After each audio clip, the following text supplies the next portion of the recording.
I am so glad you convinced me that the family car should be the Defender 110.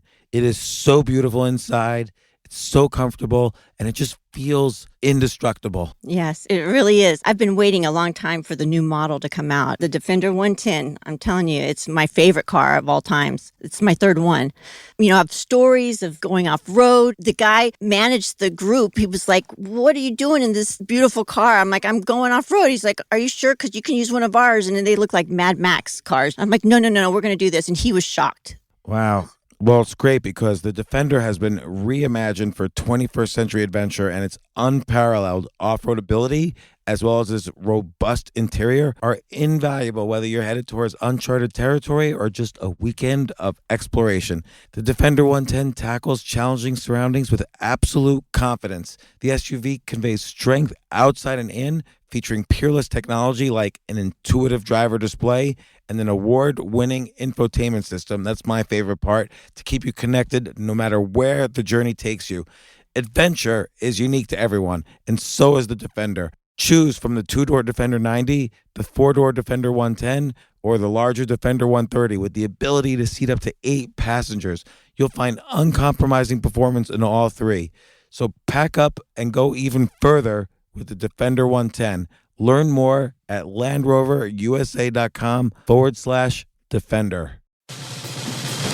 These days, we're all investors, trying to be smart with our money despite our worst impulses. But at iShares, we believe that deep down inside of every investor is a better investor. One that's just waiting to be let out. Explore iShares ETFs and insights and let your best investor out. Visit iShares.com for more information.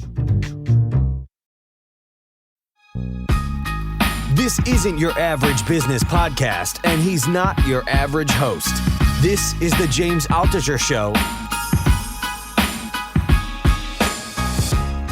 Here once again with Dr. Peter Openshaw about COVID-19. If you remember, a year ago today, pretty much, we had Peter on. This was the very beginning a year ago of all the worries and anxieties and fears and deaths from the coronavirus, which has since, of course, changed the entire planet. And Peter gave his expertise. Dr. Peter Openshaw is at Imperial College. He's a viral immunologist, also the vice chair of the Pandemic Scanning Committee for England. It's the new and emerging respiratory virus threats advisory group. You've been working on pandemic planning and research since 1985. You worked on SARS. What kind of work specifically, other than coming on my podcast a year ago, what kind of work specifically have you been doing this past year on COVID? So I'm one of the 3 co-leads on a very big UK study, which is called the Isaric 4C study, which is basically... I always like the marketing, that the branding of sciences. It's very good stuff. Yeah, I can't even remember exactly what Isaric 4C stands for, but basically it's one of the largest studies in the world, which has collected clinical information and all the laboratory information we can about over 180,000 hospital admissions to NHS hospitals. So more than 200 hospitals in the UK have contributed patients to this study. And it's been a really important study in being able to give daily updates to the healthcare planners in the United Kingdom. And also we've got a vast amount of biological material from these patients, which means that we can study in detail why they're getting sick and watch them as they recover. So it gives a lot of information about the virus, about the host immune response, about how the disease develops, how it resolves. It's an absolute goldmine of information, which allows us to really, really chart this virus and how it's behaving. I definitely want to talk about that. I want to talk about, obviously, the vaccines and new strains and what's gone on in terms of other things around the virus. But I just want to mention how last year, I've quoted you a lot in this past year, because when we did have our discussion a year ago, one of the things that really impressed me was you're like the only person I spoke to who basically said there are a lot of things we don't know. Like everyone and their brother became a closet epidemiologist on Twitter, and they were all experts. But It's funny we contacted each other today because I look back at the article I wrote a year ago about our interview, and we didn't know truly what the fatality rate was going to be. We didn't know how many people would be exposed and how many people would get the sickness. We didn't know anything about immunity, whether immunity would occur or not when you got it. We didn't know if lockdowns would work and related things. And to some extent, we didn't really know these things fully throughout the entire past year. Like, what would you say, just as a summary, what do you say do we know now? We know an awful lot about this coronavirus. I think it's extraordinary how every scientist, every research facility, every research group around the world seems to have somehow reorientated their research to coronavirus one way or another. People who've never been interested in viruses at all have suddenly found that their research actually has something to bring to bear. I mean, we've learned a lot about how it spreads, how it's transmitted. We know a lot about how we defend against it. And I think what's particularly stunning is that we've now got quite a range of different vaccines, several of which seem highly effective at preventing infection. And I don't think we could have anticipated that. I mean, we knew that we were going to try and make vaccines, but it was a long shot. You know, we've never had a vaccine that works for any human coronavirus disease before. And now we've got, you know, a good handful of vaccines which are stunningly effective. So that's remarkable. Well, I can't wait to talk about the vaccine. I have a bunch of questions about that, but I want to start with the first thing you just mentioned, which is, how is this transmitted? Like, we didn't really know anything before. Like, if you pass someone in the street, we thought maybe you could transmit it. Like, what's kind of the tipping point where probably a person who has it's going to transmit it to another person? Because still it is a very contagious disease. Yeah, very contagious. And some of the new variants are more contagious than the archetypal original that we first saw spreading around the world. So the new variant that brewed up in North Kent, the B1.1.7, snappy name. So that one is more transmissible by a factor of maybe 1.5 to 1.7.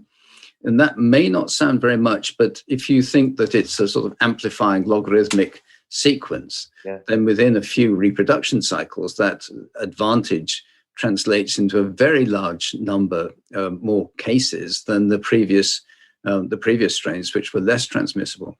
Like, how right now, like my kids had COVID, but Robin and I did not get it. Fortunately, we were kind of just wondering why we didn't get it. Like, and we were totally exposed the same way they were, and then we were around them all the time because they quarantined with us, and we were quarantining as well. And so this led us to thinking, like, well, why didn't we get it? Why do some people get it? What helps prevent it, and so on?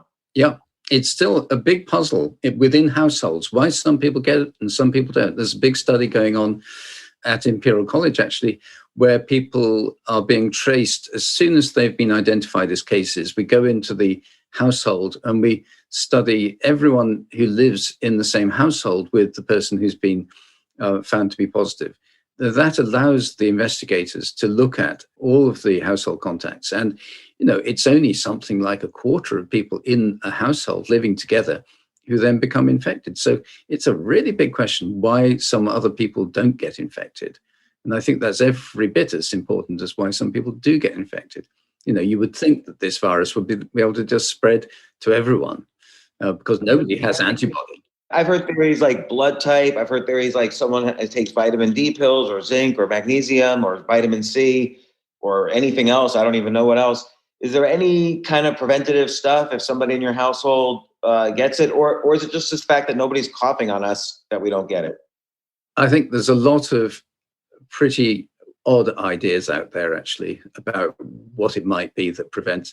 I mean, I think it's reasonable maybe to take vitamin D because that's recommended in our rather dreary winters that we should take a vitamin D supplement. So that's sort of uncontroversial. Whether it actually does any good is controversial, actually, in this particular case. I mean, I think washing your hands within a household may be very important. It could be that actually we forget to wash our hands. We forget to really prevent transmission within households because we sort of trust each other. And so you don't do the normal things that you would do to try to cut down infection. So wearing a mask as well, particularly with these more transmissible ones, it looks like maybe mask wearing is even more important. But there's no doubt now that masks do prevent transmission. And and to my mind, that the mask wearing prevents transmission largely because of spittle, because we know now that the virus is present in your oral secretions. So when you're talking and your lips are moving and your tongue's moving within your mouth and you're emitting little particles of spittle, those particles have got quite a lot of virus in. So it's not just being transmitted by coughs and sneezes, the classic way in which common colds are meant to transmit.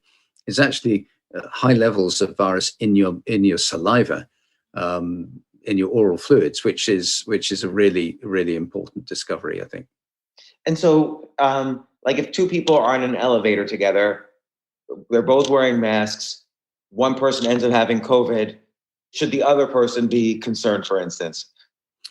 Well, if both have been exposed, then you should be concerned. But what are you going to do about it? I mean, I think you have to have taken that preventative action, which is to reduce the duration of contact and wear a mask and wash your hands and use sterilizing hand gel. These are the proven measures which really do reduce transmission and which are so important. But also perhaps a genetic variation. We had a really nice paper in Nature a few months ago, which came out of this wonderful Isaric 4C study, which I mentioned at the beginning. And that paper identifies, 3 new genetic variants that may be present in you or in me that determine how severe the disease is. They don't necessarily determine whether you get infected in the first place, but there will be genetic variants which are present in the normal population, which explains some of this variability in transmission. I'm sure of that. You mean something in my DNA or your DNA or anybody's DNA could reduce the effect of the virus inside your body? Because of what the DNA encodes, which is proteins. So you may have some protein receptors, for example, in your nose and lung, which are subtly different from the protein receptors in my nose and lung. Some of them may be better at binding virus, other may be worse at binding virus. So there's bound to be variations like that that could possibly account for whether you get infected or I get infected if we're both standing in an elevator together and there's somebody, singing or talking loudly and emitting particles of spittle that may settle in both of our respiratory tracts. So potentially that suggests, like with genomics and gene editing, like CRISPR style editing, if we find the right gene variants that can be flipped on and off, that could be another way of preventing the disease. That sounds very high tech. I would just wear a mask and wash your hands and use hand gel. I think those are much more likely than that we will be editing our genome, which is a pretty long way round trying to stop ourselves getting infected with a virus. And we'll probably make ourselves susceptible to some other virus if we try a trick like that. I'd just stick to the sensible stuff. Now, I've heard, so I don't know how many people around the world have gotten it. Let's say reported is, at least in the US, something like 25 million people have gotten it, but unreported, they're thinking maybe 4 or 5 times as many. So making us close, at least in the US, to some sort of basic herd immunity. So many people have gotten it. And what do you think is the actual fatality rate of the virus at this point? So of the cases that are identified, it is around 1%. So that's very high. That's a very high fatality rate. It's not as bad as the original SARS back in 2002. I mean, that was about 10% of the cases actually died. Wow. So that was really bad. So it's less lethal, but it's much more transmissible than the original SARS variety that was interrupted by public health measures. And it's much higher. It's about maybe 7 to 10-fold more severe than influenza, than normal regular influenza. But that's on the reported cases, though. What do you think is the factor of unreported cases to reported cases, or asymptomatic cases where people never know? Yeah. So, well, in big studies that are now just being reported, about 1/3 of all cases of infection are asymptomatic. So 2/3 are symptomatic.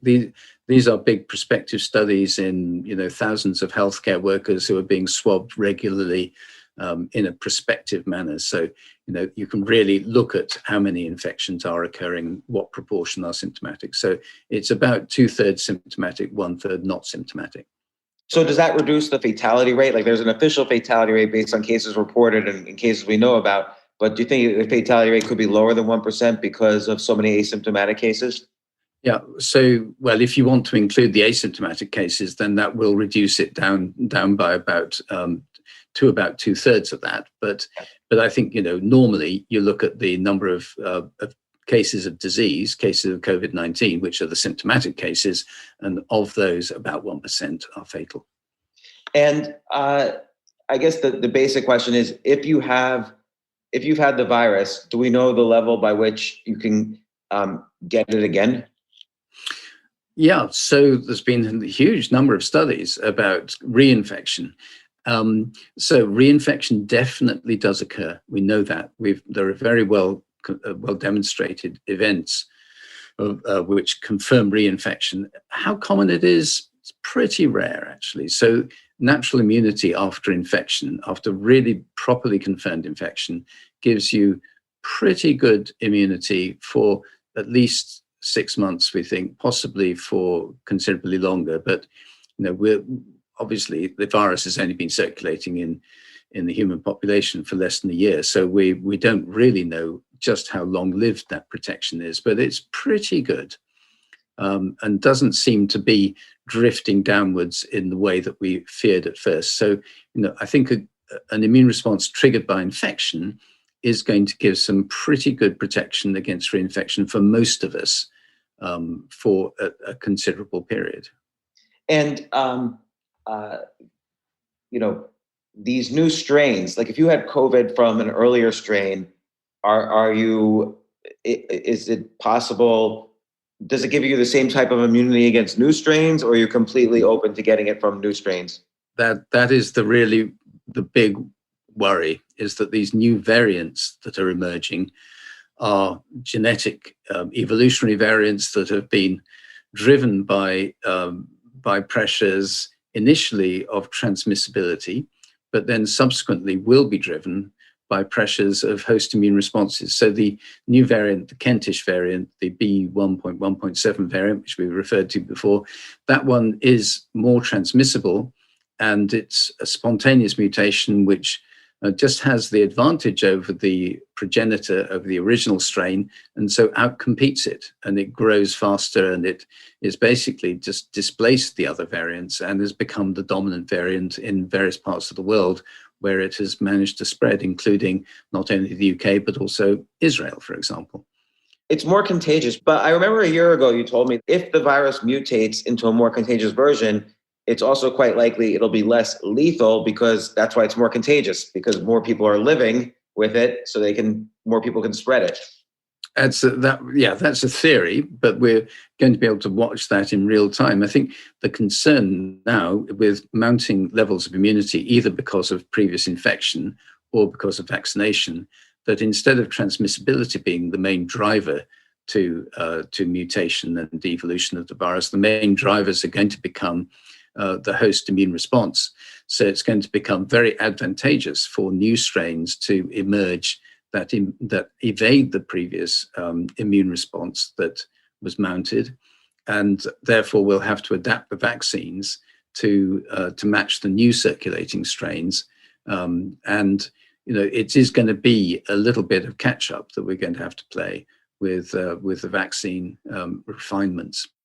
Why do some people, and we touched upon this a little already, but why do some people seem to have very odd responses? Like, it's not just a spectrum of how bad your respiratory issues are, and then at the extreme end is asymptomatic, and at the other extreme end is death. It seems like, again, this is just what I've heard, so it may or may not be true, but it seems like this virus attacks different organs. So you hear all sorts of anecdotes, like one person gets paralyzed, or all sorts of weird, some people lose their sense of smell forever, maybe. Some people don't lose it at all. Like, what are these range of responses? I think that's another thing we've learned since we last spoke, James, is that this virus is a very nasty virus with a real sting in its tail.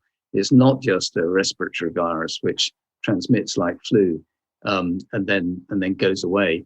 This one has got these very curious complications, a lot of which are due to inflammation of the lining of the blood vessels and then clotting problems. And it also gets into your kidneys, into your liver, into your brain in some people, and can cause quite severe long-term complications. We're just publishing a paper very shortly on these other long-term complications, which really emphasize that a lot of people who've had COVID do have prolonged health problems and often can't go back to normal activities and return to work. It takes a long time to recover because of all these complications which are affecting other organs in your body. So it is a real worry.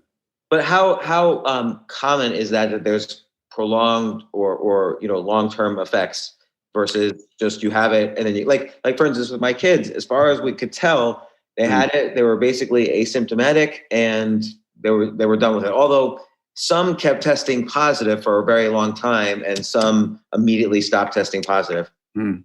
So it depends how long you follow up for, because people do get better over time generally, but it's something like 10% at 3 months. 10% of people will still have significant health problems at 3 months. And there will be, a proportion, maybe, 2% of people who just, even at a year, have not fully recovered. So that's a lot of people. It's, there's going to be more people who have long-term disability than actually who die, maybe by a factor of 2 to 1. Now, obviously, when we first spoke about this, we had no clue about medicines or anything. But if I were to get it today, what would be your prescription for me? And I know this is informal. You're not really giving medical advice. Yeah. I'm not giving specific personal advice. Yes. But generally, there are some really good proven treatments, and more importantly, or as importantly, a lot of things that we thought would have been helpful have been proven not to be helpful. So we can stop giving them, and people won't suffer from the adverse effects of taking those unnecessary medications. So I think, to run through from the early stage to the late stage, in the very earliest stage, I do think that the studies are showing that passive antibody therapy, whether it's convalescent plasma or monoclonals, if those are given very early in the first 3 days of symptoms to high-risk people, they will prevent people from going on to develop more serious disease. But that isn't going to be for everyone, but that is a potential therapy which can work early in disease. And what is that therapy? Is that a prescription therapy, or is that an antibiotic, or? No, it would be an intravenous infusion of antibody, or possibly an intramuscular injection of an antibody grown up in the lab. So, I think that's the most likely way in which those antibody therapies are going to be effective. I know it was very widespread use of antibody therapy in advanced disease in the United States. But actually the trials are showing that wasn't really beneficial because it was being given too late. So that works if you start really early. If you then take the situation of more severe and advanced disease, people who are going into hospital and got low oxygen levels, once you get to that stage, then it's proven that steroid therapy, same sort of steroids you get if you have an attack of asthma, the oral steroids, do actually reduce the need for intensive care, and they reduce the mortality very significantly.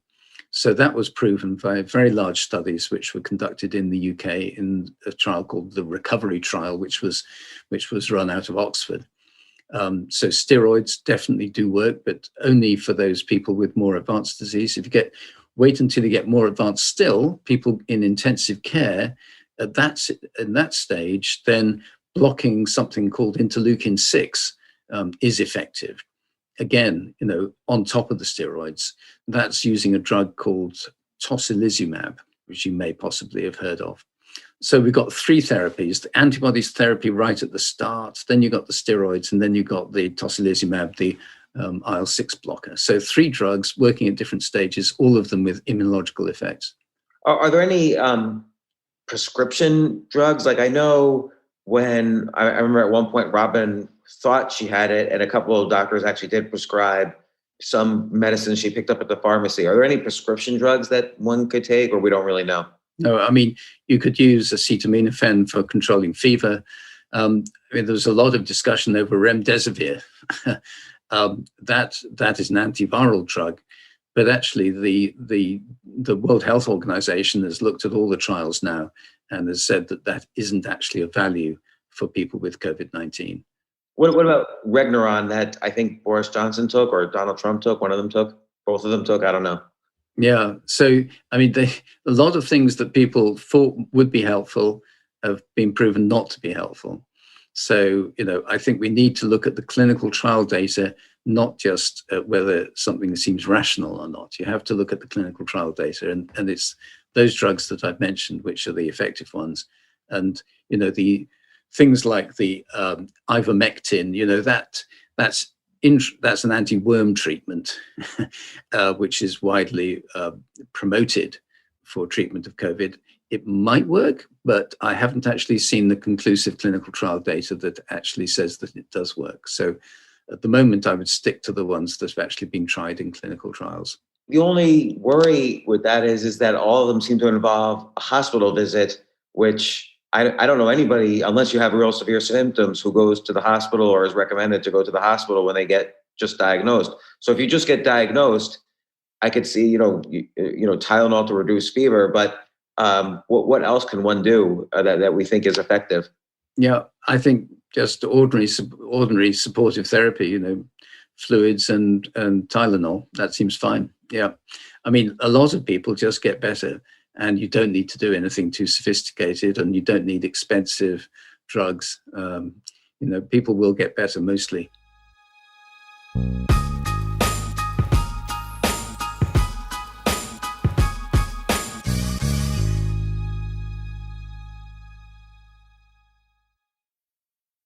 Oh my gosh, I love these clothes. Mizzen and Main. That's Mizzen and Main. It really is the most comfortable work clothes. Travel clothes. I had to travel this whole week. I'm traveling for a week and a half, and I just took Mizzen and Main clothes with me. Close out 2023 in style with comfortable, breathable, packable, and machine washable pieces from Mizzen and Main. As you wrap up your year-end goals, enjoy a Mizzen and Main dress shirt that you can wear confidently. I like that they've very, very just nice, solid colors. I don't really like to get all fancy in patterns and everything, although they do have some pattern shirts, but very comfortable clothes, stretchable pants. It's just super comfortable, but they look professional, and you can wear them casually or professionally. I like some of their flannel shirts or untuck shirts. I love untuck. I never tuck in. So again, whether you're shopping for a special someone or giving yourself the gift you really want, I just buy myself gifts. Mizzen and Main is the perfect gift for any guy who works, travels, and or cares about looking and feeling great. As you could tell by my many photos across the internet, I care about looking fantastic. I'm practically a model. And let's be honest, every guy loves to look great. So again, shop now at mizzenandmain.com and save 20% when you spend $130 or more using promo code James. That's promo code James at Mizzen and Main, Mizzen and Main.com.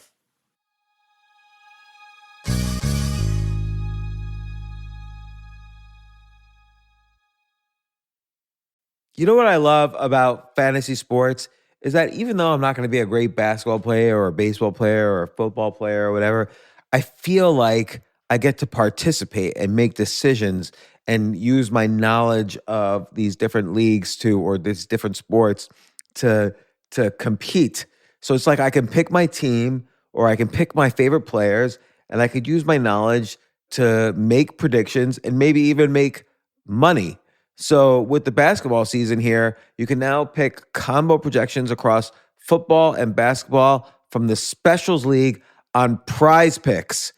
This is a league created specifically for combo projections that include two or more players from different sports or leagues. Want to play alongside some of PrizePicks' favorite players like rapper Meek Mill and comedian Andrew Schultz, who's also been a guest on this podcast, and I've been a guest on his? You can now find community plays under the promos tab of the app to view entries for some of the biggest names in the PrizePicks community each week. Look, PrizePicks even offers a reboot policy so that your entries stay in play even if one of your players gets injured. For football and basketball games, if you have a player who exits the game in the first half and does not return in the second, that player is rebooted. PrizePicks is the only daily fantasy sports platform with an injury insurance policy. What? So I love playing it. I love anywhere where I can use analytical ability with my interests to demonstrate some skill and maybe make some money. And I like the game-like aspect. I do wish they had chess as a category on prizepicks.com, but I'll settle for what they've got. Maybe I should make my own fantasy chess league. But in any case, I love PrizePicks. Go to prizepicks.com/James. Use code James for a first deposit match up to $100. That's the easiest $100 you're ever going to make. So that's prizepicks.com/James and use code James. Daily fantasy sports made easy.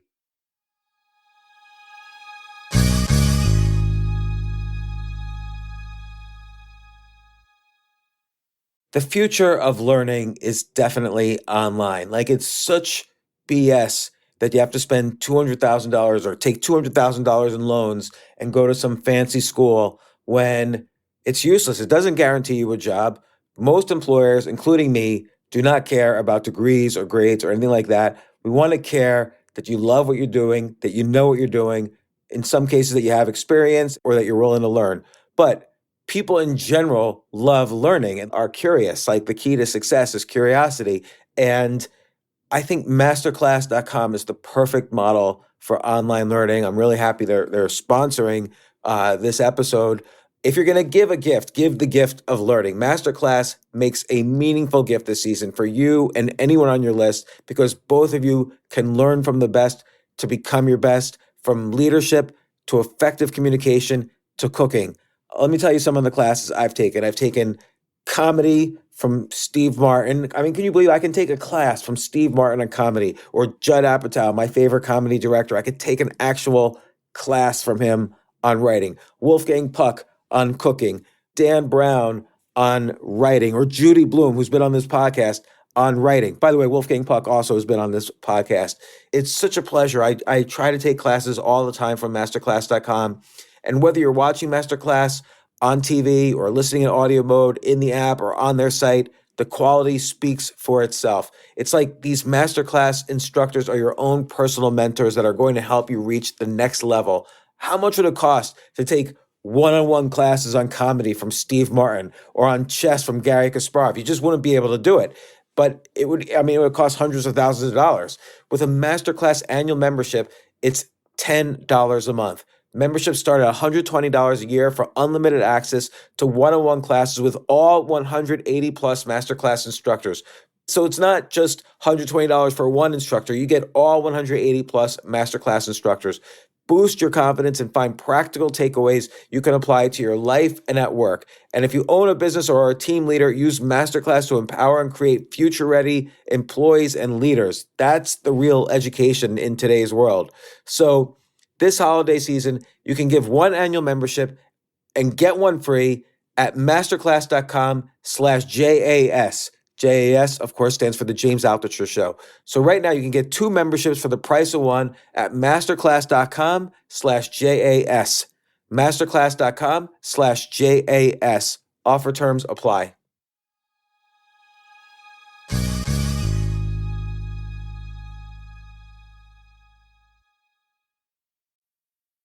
Are there any mysteries in terms of like some populations that don't seem to get it at all or have a very low infection rate, and vice versa, some populations that have a high infection rate? And related to this, there does seem to be some countries like New Zealand, which eliminated it, had a total lockdown still, and then it reoccurred, even though they had a total lockdown and had seemed to eliminate it. Are there any information from either any of those questions? Well, I mean, the reason that they've managed to eliminate it from Australia and from New Zealand is that they've got extraordinary draconian measures, as they do have in mainland China. So if you can introduce those sort of measures and people agree with it and go along with it, then you can actually get rid of the virus. I mean, if everyone in the whole world now stopped talking to each other and locked themselves away in a room for 2 weeks, this virus would disappear. It would be gone. The fact is, we're not prepared to do that, and that's why it's continued to spread in Western democratic countries and in many other countries around the world.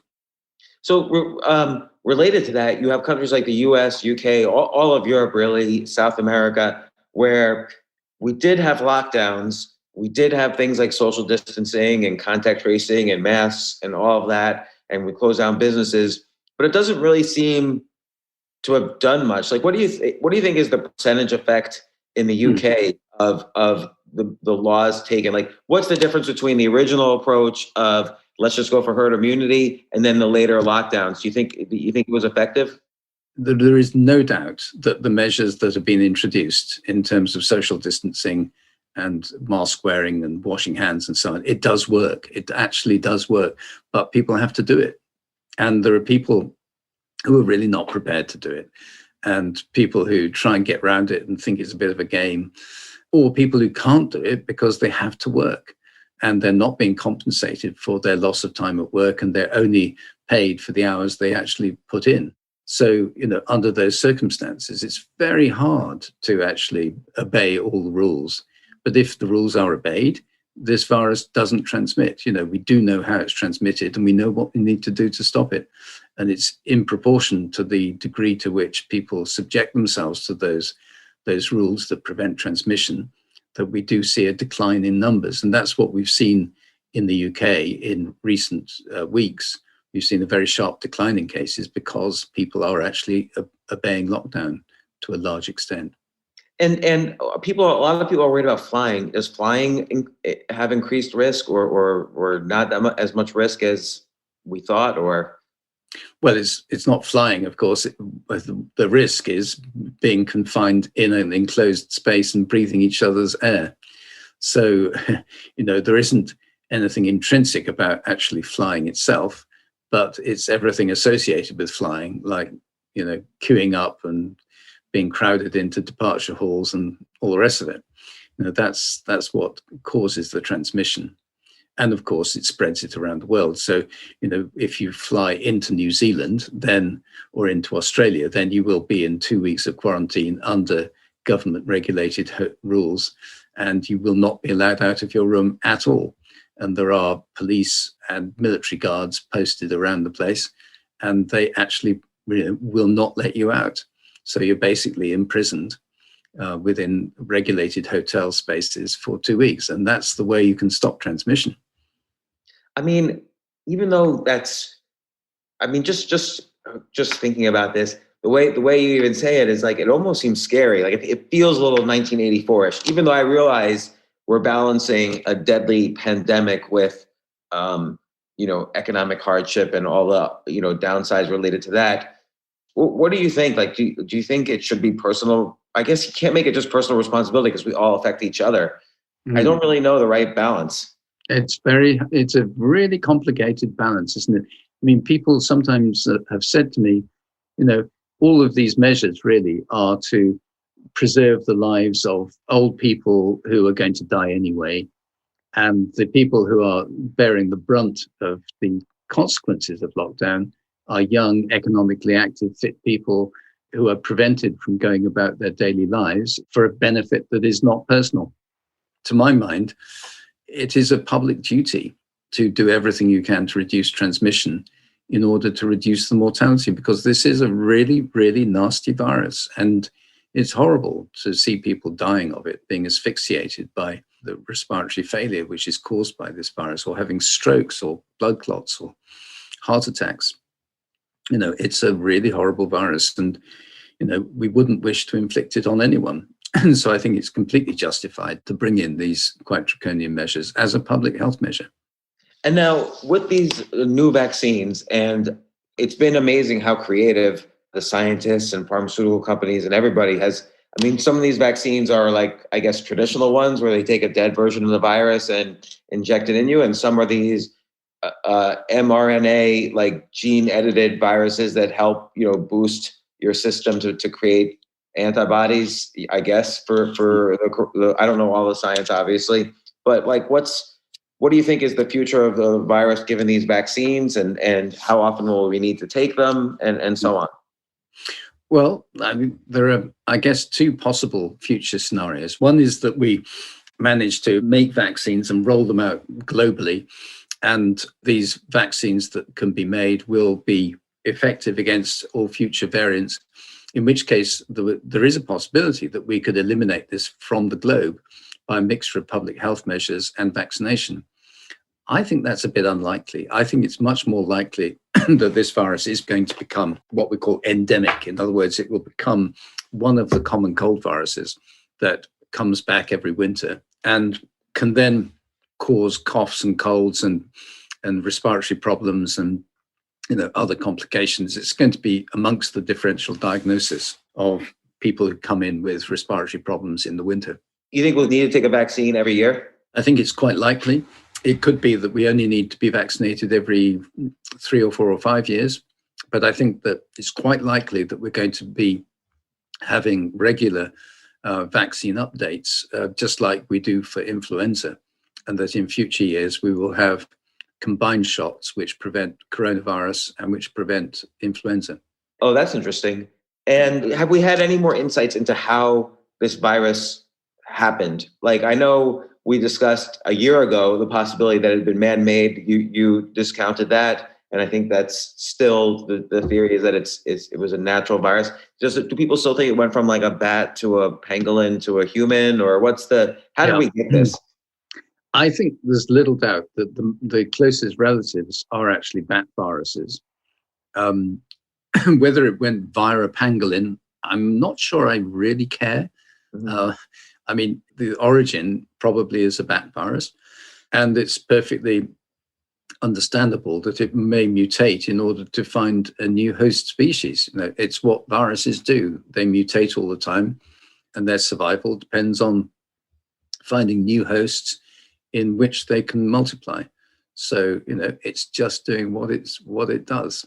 And you still believe, and I believe as well, but there's a lot of conspiracy theories that it was man-made, that it's biological warfare. You're pretty convinced that that's not true. I am, because, I mean, if you were going to sit back and, try to design modifications to these viruses that we know are out there in order to, weaponize them, you would do them in very different ways from the way in which this virus has mutated. Looking at the genetic mutations, you think, that's interesting. I wouldn't have thought of that. These aren't the mutations that you would put in deliberately in order to make it a human virus. It's just spontaneous mutations which have come about in its transitioning from bats into humans.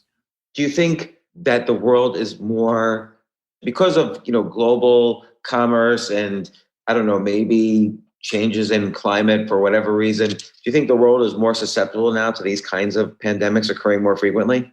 Yeah, I think that's inevitable, that with globalization, with rapid travel, with increasing crowding into cities, and with pressure on the rural environment and animal species coming into close contact with humans at an increasing rate, I think that we all accept that all of these factors do favor an increasing frequency of pandemics. And what am I missing here? Like, are there any new discoveries that have amazed you or changed your views on where this is heading, or any new thoughts or theories about what we should be doing or how we should be treating ourselves? I think we've learned so much. I mean, thinking back over the past year, there's a few key moments when, a light bulb went on and I thought, that changes the way I think about it. One of them was a study from Yale University where they showed that the virus was more abundant in spittle than it is in nasal secretions. And that changed my views almost overnight about whether we should be wearing cloth covering masks, and that whether we might be getting transmission from particles of spittle that you emit during talking and singing and so on. It all suddenly fitted together to explain why we were getting such big outbreaks amongst people who were doing choir practice or singing in churches together. All of that fitted. I think the other big moment was when we saw this emergence of this major variant, which is more transmissible, this Kentish variant, the one which has spread in the UK and now in other countries. And the occurrence of these variants really changed the way in which we were thinking, because we thought that actually we had this virus pretty well locked down and that we could control it. But now seeing all this variation, I think, it's with us for a while now, and we're going to have to keep updating the vaccines and moving with it. So Peter, this has been great. I just want to summarize one more time. Like, if you think you have it, or if you've been diagnosed with it and you maybe have early symptoms or you don't have symptoms yet, is there anything, again, at home that someone can do to be precautious about the virus getting worse, or maybe in an ideal case, the virus going away quicker? Like, what can we do at home? Because again, most people just don't go to the hospital if they have a mild case. I think that's quite right. And you shouldn't go to hospital if you have a mild case. We know a lot of it is mild, especially amongst young people. And most young people will just get better anyway. So there's no need to go to a hospital, and just ordinary, acetaminophen treatment and to bring down the fever, keep up the fluids, and just wait for it to get better. I mean, the times when you really do need to go to the hospital is if your oxygen saturation is getting very low. I think it's quite useful actually to have a thermometer at home so you can take your temperature, and also one of these relatively inexpensive but properly certified medical devices where you can measure the oxygen concentration from putting your finger into this device. They're little devices which fit in your pocket. And I think those are quite useful actually to have, because it tells you if the oxygen level is getting low in your blood, and that may mean that you need hospital treatment. The fatality rate of people going to the hospital must be a lot better, because originally they just throw people on a ventilator, they didn't have any medicines, and people were dying. Is the fatality rate much better of people entering the hospital? Yeah, there's a huge improvement. When we last spoke a year ago, the hospital fatality rate in the UK was over 30%. So about a third of people coming into hospital were dying. It's now about 12%. So that's a huge improvement. And I think that's partly because of these new treatments that have been shown to be effective, particularly steroids, but lots and lots and lots of other little things that we found help get people through it. This thing called proning, where you actually turn people over onto their fronts in order to move more air into different parts of the lung. All those other things that we found help survival mean that you're much more likely to survive now if you do go into hospital, if you need hospital treatment. Is it okay for restaurants to be open? I think there are ways in which restaurants can open safely. And I think I really do feel very sorry indeed for restaurateurs who've made so many improvements to their restaurants to prevent transmission, and yet they're being kept closed. So we know that outdoor dining is much safer than indoor dining. So good ventilation, wearing of masks at all times when you can. Obviously, you can't while you're eating and drinking, but at other times, and lots of hand cleaning and so on, and spacing between tables. I think there are ways in which restaurants can be open and can be safe, but it's very, very, very, it's terrible for all the businesses that have suffered through this. But I would make the point that if you look internationally, the countries that lock down hardest actually have the greatest prosperity.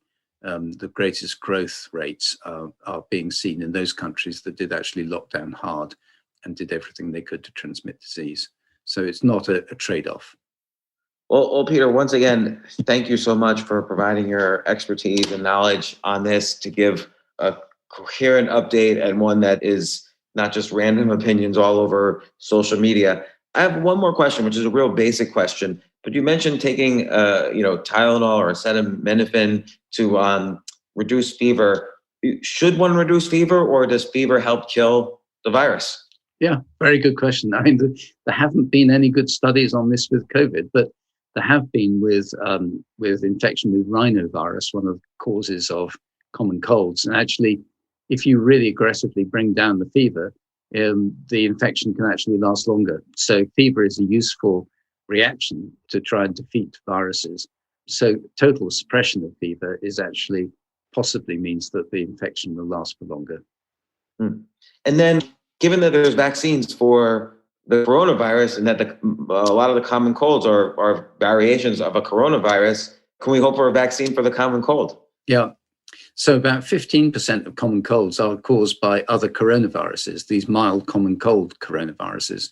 And it may well be that there will be vaccines now in the future, which we've learned to develop through this pandemic, that will actually help to defeat other common viruses, including the common cold viruses caused by other coronaviruses, but also other viruses that cause common colds like RSV and adenovirus and maybe rhinovirus. There will be a lot of benefits from all of the investment in vaccine development, which has gone on in the past year.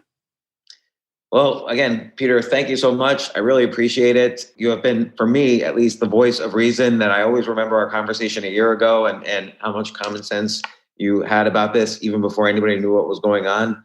And so I really appreciate you taking the time, and thank you for coming on the James Altucher Show. It's a pleasure, James. So once again, Peter Openshaw, viral immunologist, professor at Imperial College, vice chair of the Pandemic Scanning Committee of the UK. We've been studying this stuff since 1985, and let's talk again soon, as it's not going away. Thank you, James. Best of luck. Thank you.